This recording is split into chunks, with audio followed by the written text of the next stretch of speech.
mayores hará, porque yo voy al Padre, y todo lo que pidiereis al Padre en mi nombre lo haré, para que el Padre sea glorificado en el Hijo. Si algo pidiereis en mi nombre, ¿qué va a pasar? Yo lo voy a hacer. Yo lo voy a hacer. Pero entonces nosotros necesitamos creer. Ahora, Hebreos capítulo 4.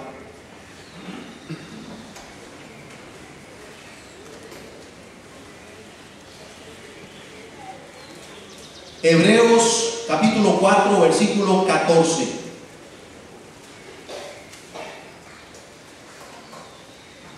Nosotros tenemos la seguridad de que Dios todavía actúa con un milagroso poder, por supuesto. Aquí en 4:14, por tanto, teniendo un gran sumo sacerdote que traspasó los cielos, Jesús, el Hijo de Dios, retengamos nuestra profesión, porque no tenemos un sumo sacerdote que no pueda compadecerse de nuestras debilidades, sino uno que fue tentado en todo según nuestra semejanza, pero sin pecado.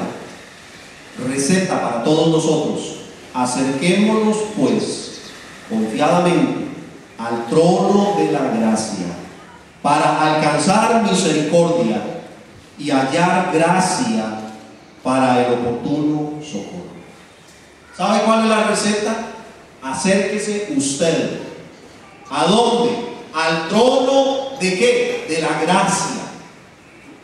¿Sabe cuál es mi receta? Que yo me acerque al trono de la gracia. ¿Tengo que ir donde fulano? No dice la Biblia. Dice la Biblia: acérquese al trono de la gracia.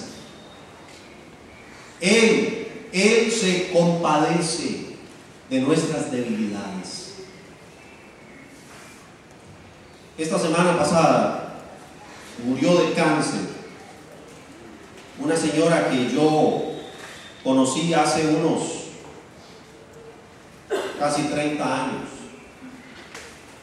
Y yo sé que algunos de ustedes conocieron a doña Julia Trejos, una señora nicaragüense, preciosa señora. Hace varios años, el esposo de ella, don Abraham Leitón, se enfermó de cáncer. Y el Señor lo sanó. Después del tratamiento médico, el Señor sanó a don Abraham. Vean lo que son las cosas. El año pasado, doña Julia se enfermó. Y se enfermó de cáncer. Esta semana pasada murió. Y la viejita me decía a mí: don Fernando, yo tengo la fe que el Señor me va a sanar como sanó a mi esposo. Pero ¿sabe qué hizo Dios? Se la llevó a casa. ¿Quiere decir que Dios no tuvo el poder para sanarla? No. Quiere decir que Dios tomó la decisión de llevarla a casa. Amén. Porque Él es Dios. La esposa de Luis, doña Vilma, hace años, va a ser 2 años. En mayo cumple 2 años. Teniendo cáncer don Luis, esta señora se enfermó de cáncer. ¿Sabe cuánto duró? 3 meses. Don Luis la enterró. Va a ser 2 años. Entonces, ¿qué es lo que nosotros tenemos que hacer? ¿Cuál es la receta? Acerquémonos al trono de la gracia. Y si a Dios le place sanarme en el momento físicamente y extender mi vida y lo que Él quiera, amén. Y si a Dios le place que yo lleve la enfermedad, Él va a dar las fuerzas, amén. Y si a Dios le place llevarme a casa, estar con Cristo es muchísimo mejor, amén.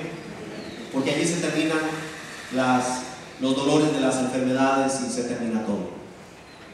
Los caminos de Dios no son nuestros caminos, ni sus pensamientos son nuestros pensamientos. La época de los apóstoles fue una época única. No se repite.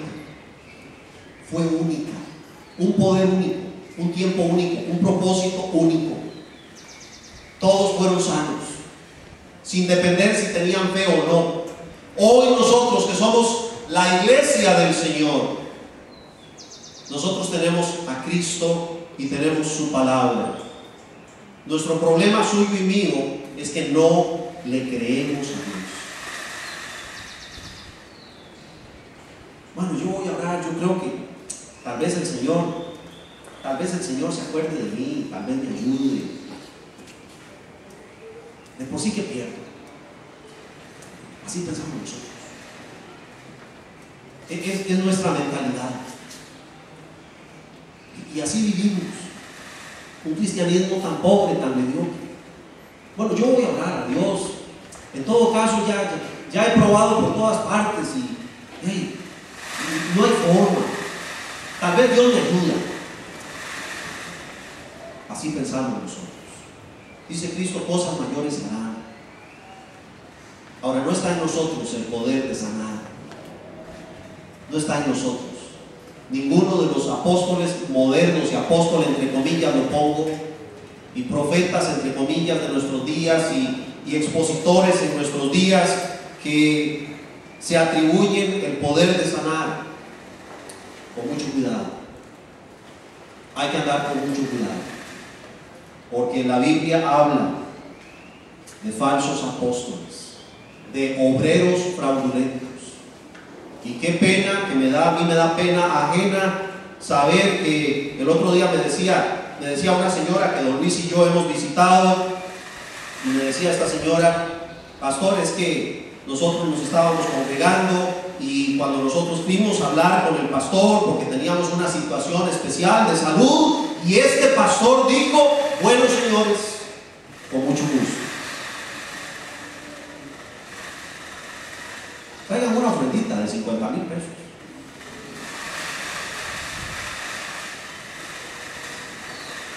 Traigan una ofrendita de 50,000 pesos para que Dios le haga su milagro. Eso vivimos. Eso vivimos. Con todo respeto, pero eso se vive en otras culturas y en otras religiones también. Eso no es lo que la Biblia enseña. Eso no es lo que la Biblia enseña. Dios hace milagros hoy. Amén. Dios sana hoy. Amén. Él es todopoderoso. Y eso no se cuestiona.